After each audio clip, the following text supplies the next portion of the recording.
بسم اللہ الرحمن الرحیم۔ حضرت علی رضی اللہ تعالیٰ عنہ نے اپنے ایک شاگرد سے فرمایا کہ میں تمہیں اپنا اور اپنی بیوی فاطمہ رضی اللہ تعالیٰ عنہ کا، جو حضور صلی اللہ علیہ وآلہ وسلم کی صاحبزادی اور سب گھر والوں میں لاڈلی تھی، ان کا قصہ نہ سناؤں؟ انہوں نے عرض کیا، ضرور سنائیں۔ فرمایا کہ وہ خود چکی پیستی تھیں جس سے ہاتھوں میں چھالے پڑ گئے تھے، اور خود ہی مشک بھر کر لاتی تھیں جس سے سینے پر رسی کے نشان پڑ گئے تھے، خود ہی جھاڑو دیتی تھیں جس کی وجہ سے کپڑے میلے رہتے تھے۔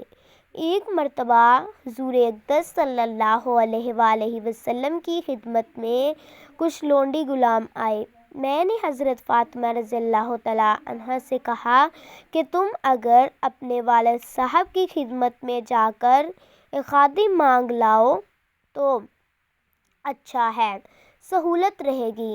حضور اقدس صلی اللہ علیہ وآلہ وسلم کی خدمت میں لوگوں کا مجمع تھا، اس لیے واپس چلے آئی۔ حضور صلی اللہ علیہ وآلہ وسلم دوسرے روز خود ہی مکان پر تشریف لائے اور فرمایا، تم کل کس کام کو آئی تھی؟ وہ چپ ہو گئی، شرم کی وجہ سے بول بھی نہ سکی۔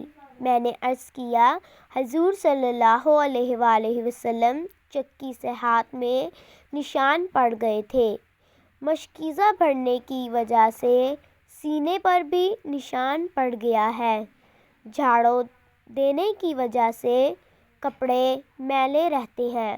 کل آپ کے پاس کچھ لونڈی غلام آئے تھے، اس لیے میں نے ان سے کہا کہ ایک خادم اگر مانگ لائیں تو ان مشکلوں میں سہولت ہو جائے۔